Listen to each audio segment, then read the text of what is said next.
A gente vai falar em que momento que começou o aumento da importância do Novo Testamento sobre o Velho Testamento.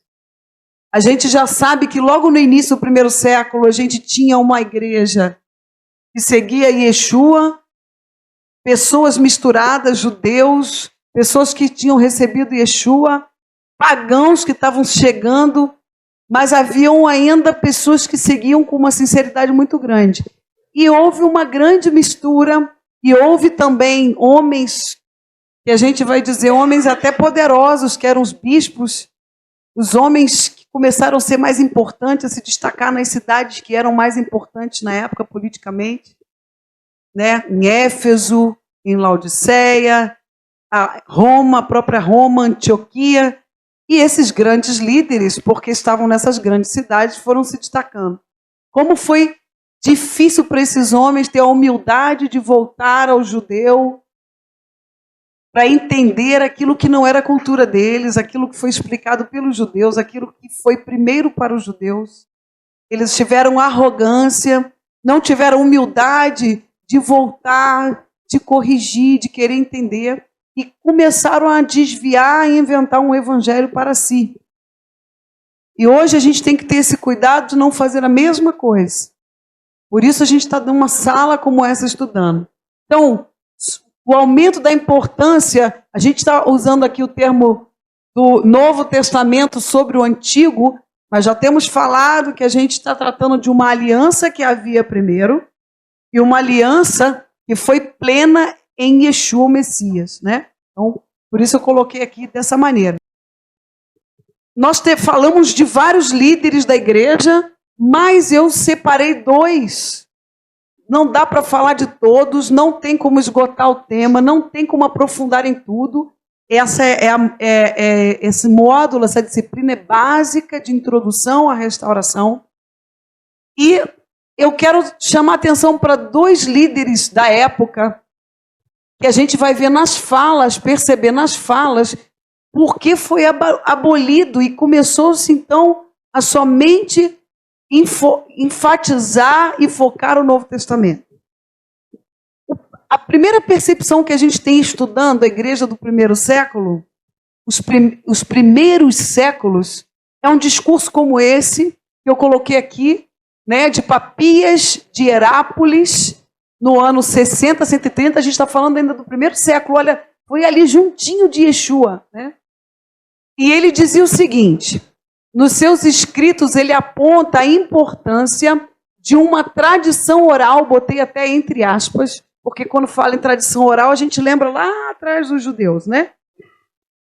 Que deveria vir dos apóstolos. Então ele está dizendo o seguinte: eu respeito aqueles que trazem consigo experiências diretas com os apóstolos, aqueles que viveram diretamente com os apóstolos. De primeira parece maravilhoso, mas quando eu vejo essa fala, quando eu escuto essa fala, ele está dizendo o seguinte: o que foi escrito não está valendo. Primeiro, ele começa a valorizar mais as experiências do Novo Testamento, com os apóstolos, só com os apóstolos. De primeiro parece muito bonito, mas ele começa a abolir os escritos e ele diz, olha, o que vale é a tradição oral que vem diretamente dos apóstolos, quem viveu com eles, quem teve experiência. Eu vou mostrar para vocês a fala deles, que explica isso. Segundo, a tradição viva, porque vinha direto daqueles que conviveram com Yeshua, acabei de falar. Uma tradição viva. Lindo, maravilhoso. A gente tem isso escrito pelos apóstolos, inclusive. Os evangelhos mostram isso. Mas, e o fundamento? Que tem todo um fundamento dos escritos dos profetas. De novo, a gente vai ver que ele não fala sobre isso, que eles começam a valorizar somente as experiências com os apóstolos. Viveu no período dos primeiros presbíteros da primeira igreja. Então, ele viveu nessa época, por isso ele tinha acesso a essas informações de quem viveu diretamente com Yeshua. Foi companheiro de Policarpo, que supostamente aprendeu diretamente com o apóstolo João. Então, ele tinha informações quentíssimas, mas ele só valorizou isso. Sua maior luta foi contra os gnósticos, porque, né, tinha aquela discussão ali, não tinham só os gnósticos na época, a gente vai ver outros grupos, que tinham misturas, que acreditavam em Yeshua, mas tinham várias misturas, não aceitavam muitas coisas. Então, ele teve esse era o perfil dele. Pode passar. Aí a gente vai ler um trecho de uma carta, de um tratado dele, de um escrito dele, e por isso eu digo para vocês, olha como é que ele só dava importância a quem viveu diretamente com os apóstolos. É maravilhoso, mas ele não pode negar todo o resto. Não hesitarei em registrar o que quer que eu tenha aprendido cuidadosamente, em qualquer época, ok, está anotando tudo, dos anciãos, e lembrado atentamente, assegurando de sua veracidade, pois eu não me deleitava, como a maioria, com aqueles que têm muito a dizer, mas com aqueles que ensinavam a verdade. Tem que ter maior cuidado, né, com o jogo de palavras. Nem com aqueles que transmitem ordens de outros, mas com aqueles que transmitem as dadas pelo Senhor. Senhor aqui é Yeshua, ele está falando do Messias, tá? Não está falando de Deus, não está falando de Torá, só está falando das experiências de quem teve com o Senhor, o Messias. A fé e procedentes da própria verdade.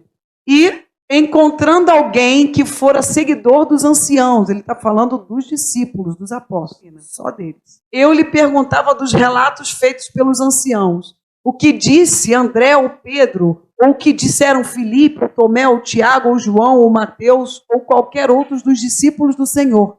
Esses eram os anciãos, era só isso que ele respeitava com afinco. Então eu vou ver uma importância maior as falas e as experiências somente no que a gente chama de Novo Testamento. Olha a importância. Torá nem se fala. Tá? Então esse foi Papias. O Pápias, né? Uma outra pessoa que chamou muito atenção e que vai começar a dar uma importância muito grande ao Novo Testamento, porque ele não aceitava de jeito nenhum as histórias ou a maneira do próprio Deus de conduzir as histórias. Então ele fala, não, eu não acredito num Deus como esse, então eu não aceito, eu rejeito o Antigo Testamento, né? Que foi Marcião de Sinop. Eu também, no primeiro século, muita gente faz isso, né? Muita gente faz isso. Propôs um rompimento total com os judeus e seu Antigo Testamento. Taná, total. Essa era a proposta dele. Seu Deus era mau e primitivo. Não aceitava de jeito nenhum. Ele teve uma experiência lá, aceitou a igreja romana, são líderes, tá? Todos bispos que eu estou trazendo aqui. Não se encaixava com o que pregava Jesus de Nazaré. Então ele aceitava Jesus de Nazaré, não entendeu nada, e ele achava que aquela Torá, Taná, o Velho Testamento era impossível. Aquele Deus não tinha conexão nenhuma com Jesus de Nazaré. Tá? Criou um cânon com seu nome e quis fazer algumas edições do Novo Testamento, onde pudesse tirar todo o sinal de ligação do cristianismo com os judeus. Esse foi Marcião. Eu coloquei uma frase dele aqui, né? Por favor, me cite uma passagem do Velho Testamento que podemos considerar o Deus do Velho Testamento, Jeová, o Deus de amor. Se não encontrar, una-se a nós para desmascarar esse maldito anjo, o Deus do Velho Testamento. Misericórdia. Esse foi um líder também, né, da igreja, que teve problemas por causa disso, foi considerado herege, porque ele era radical. Eu dei 2 exemplos, um cheio de amor, mas que rejeitava a Torá, só aceitava o Novo Testamento, porque vinha direto dos anciãos que viveram com Yeshua, com Jesus Cristo de Nazaré. E aqui um outro extremo. Essas 2 pontas, entre outras coisas que não dá para mostrar tudo, mostram que começou a ter, então, uma valorização maior do Novo Testamento, em detrimento do Antigo. E a gente sabe que também tem um lado espiritual, né? Era necessário esse desvio, para que a gente chegasse na apostasia que a gente vê hoje aí. Né? Tudo isso, gente, no primeiro século ainda, passando para o segundo ali, bem no início. né? Então, o aumento da importância do Novo Testamento sobre o Antigo. Não existe diferença entre as duas. A aliança com Abraão, a aliança plena em Yeshua, são continuidades, certo? Mas a base do Novo Testamento sempre foi a Torá, os profetas escritos. Tem muita coisa que eu repito sempre, isso é importante para que fique marcado mesmo, tá? Aí botei o texto de Mateus, não pensem que vim abolir a lei, ou os profetas, não vim abolir, mas vim cumprir.